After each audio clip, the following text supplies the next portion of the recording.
As I was growing up, I realized that I was different. I looked different, I talked different, I even dressed different. I came home from school one day and asked my mother why I was different. She said in a quiet voice, just loud enough that I could make out almost all the words she had spoken. What she had said was, I was wondering when you would ask me that question. She started to walk up the creaking stairs with spider webs all around it. I remembered. It reminded me of a witch's house. I was thinking to myself, I had almost forgotten about this place. I hadn't been up here for years. I thought about one of my memories that I had of playing up here. My mom would always yell at me because I was playing in a dangerous area. As I looked around, I had forgotten that I followed my mom up here. As I remembered, I looked around. There she was standing in a dark corner with a chest that I had never seen, and it was open. I came closer, and she asked me, "Do you really want to know why you're different?" I said in a very quiet voice, "Yes." I was afraid that she did not hear me, so I spoke in a louder voice, "Yes."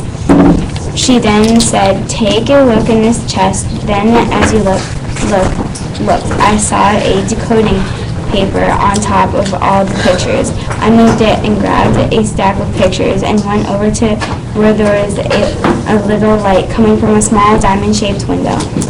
I thought to myself, who is this man in all her pictures? She walked closer to me and said in a low voice, "That is your father.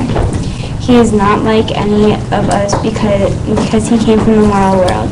He snuck onto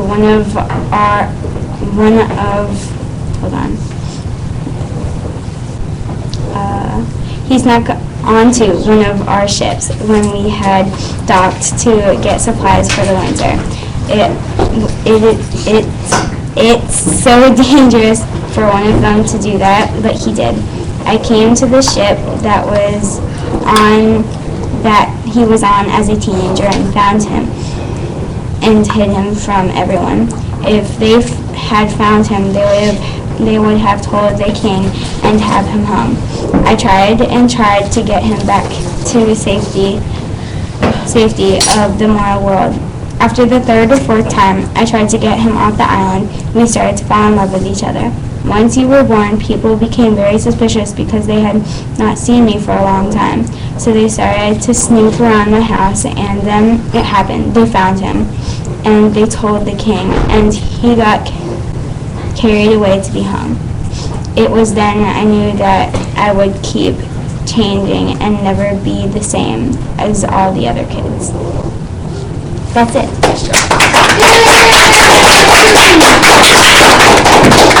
Next up is Brianna. Wait, oh yeah, Brianna. Just. Oh! Okay, I got this.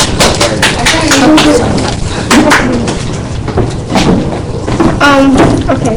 The most annoying person I have ever met would probably be my brother. I think he is annoying because he has an annoying voice, plus he acts and says stuff really annoying.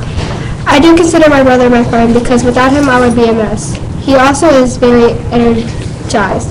I think I annoy him too because I like to be crazy in front of him, and he, my sister, and I almost laugh every day. So I annoy people by being outgoing and crazy, but I don't want to be boring, so I try to make my life exciting. Nice job. That was Brianna. Next up is Jared.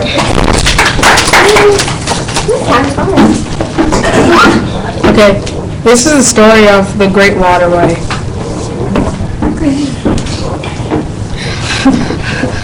He's over there, the cops shouted. He jumped on a boat. Stop that boat, cop. The head cop said, the boat stopped. Derek the crook took a jump onto another boat, and it sped away. While the cops were watching, he smiled and waved. 2 years later, he was the most wanted person in Europe. He stole over $6.2 million through bank heists.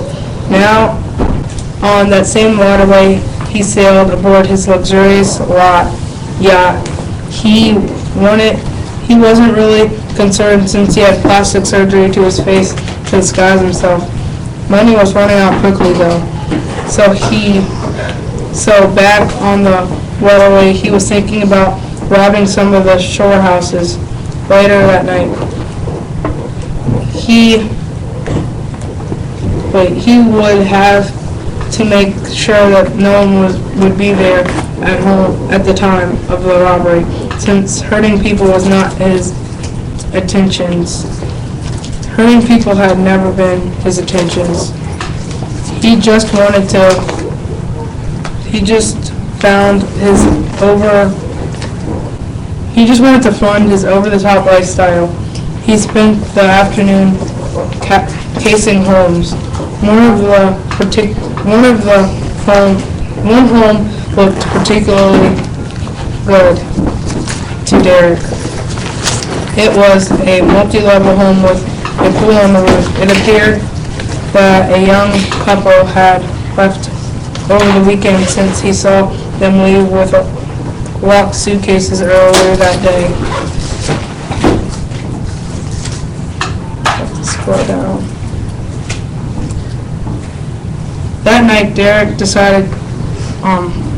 disconnected the security system from the wiring outside of the home. The place was still dark, and he had not detected any movement since the young couple had left. He easily picked the lock on the patio door and slipped into the house. Immediately he went upstairs to the master bedroom and started piling jewelry into his bag. What a heist! Diamonds, rubies, sapphires. Suddenly he heard the front door. Voices talking, laughing, panting, growling. What? Out of nowhere, a massive pit bull jumped on Derek. The pit bull bit his Achilles tendon. Pain shot through his body, and he fell to the ground. The room started spinning. Derek passed out from the pain. Opening his eyes, he saw the police standing over him. He knew it was only a matter of time before they found out his true identity. The police took him to the police station just down the waterway. The cop said, "He will be taking you to your temporary cell." It was the same cop that chased him down the waterway years ago. The cop said, "You look a little familiar." Then he took him into the cell. That morning, they ran a DNA test on him. His name came up on the monitor. He was arrested for armed robbery. He went to court and he was given a life sentence. His bailout was $1.2 million. It was over, all over. It ended right on the same waterway where it had begun. The end.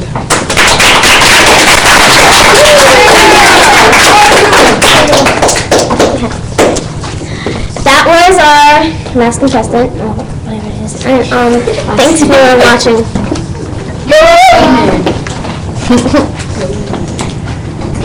Good shows.